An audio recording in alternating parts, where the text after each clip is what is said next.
दोस्तों, आदाब, सलाम, नमस्कार।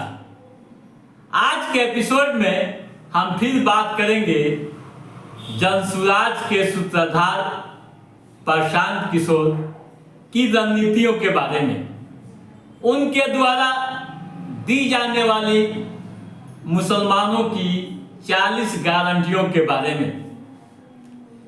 क्या है उनकी 40 गारंटियां, क्या करने जा रहे हैं मुसलमानों के लिए और इसका क्या असर बिहार की सियासत में दिखने वाला है, आज की इस एपिसोड में हम विस्तार से चर्चा करेंगे।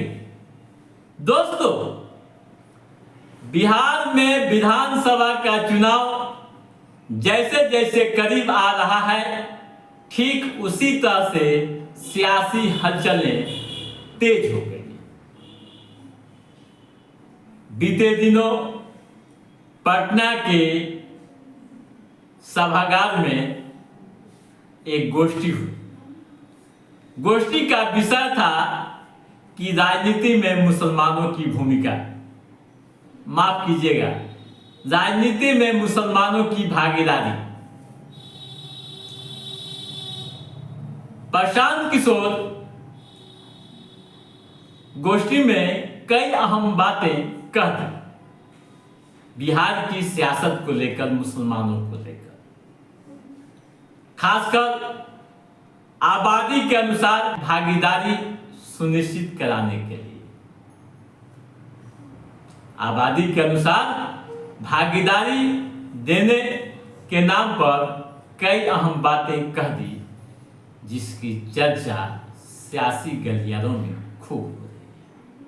सवाल यहाँ यह भी उठाए जा रहे हैं कि क्या प्रशांत किशोर मुसलमानों के मसीहा बनेंगे। सवाल यह भी उठाए जा रहे हैं कि वोटों को विभाजित करने वाली रणनीति है या फिर वाकई में विधानसभा में मुसलमानों की भागीदारी सुनिश्चित कराने वाली योजना। अलग अलग तरीके से सवाल हो रहे हैं। उन पर यह भी आरोप लग रहा है कि वे भाजपा को मदद कर रहे हैं, यानी भाजपा की बी टीम है और आरजेडी को नुकसान पहुंचाने की कोशिश कर रहे हैं। अलग अलग तरीके से सवाल हो रहे हैं और सवाल होना लाजमी भी है।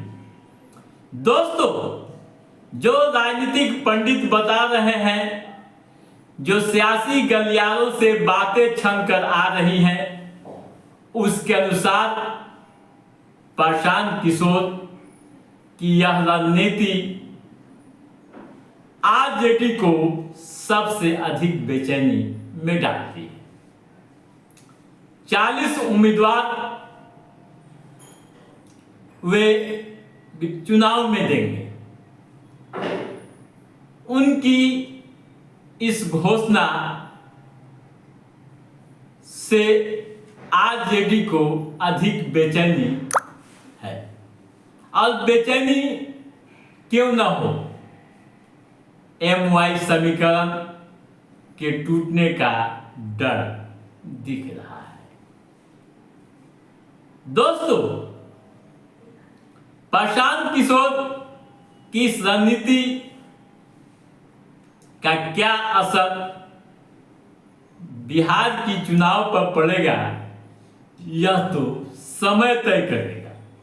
लेकिन इतना आप समझ लीजिए कि 40 उम्मीदवार उतारने का ऐलान कर बिहार की सियासत में एक नया रंग घोल दिया है। आप जानते हैं कि बिहार में मुसलमानों की आबादी 18% है और विधानसभा में सदस्य मात्र 19 है। तो अगर प्रशांत किशोर ने 40 उम्मीदवार उतारने की बात कह दी है, तो इसमें आरजेडी को दिक्कत क्यों है? वो भी उतारे जो राजनीतिक विश्लेषक कर रहे हैं। दोस्तों, अब वही सवाल जेडीयू के लिए भी हो रही है कि जेडीयू क्या करेगी।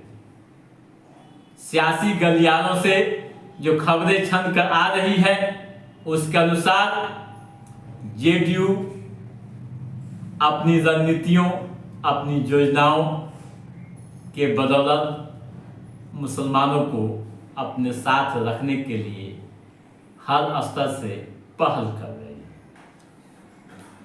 तो दोस्तों, आज के इस एपिसोड में बस इतना ही। हमारा ये एपिसोड कैसा लगा आप लाइक और कमेंट करके हमें जरूर बताइएगा। यदि आपने हमारे चैनल को सब्सक्राइब नहीं किया है तो सब्सक्राइब भी कीजिएगा, ताकि इस तरह की महत्वपूर्ण गतिविधियों संबंधित, राजनीतिक योजनाओं से संबंधित जो भी अप टू डेट है उससे हम समय समय पर आपके बीच पहुंचाते रहेंगे। तब तक आप अपने दोस्त को दीजिए इजाजत। नमस्कार।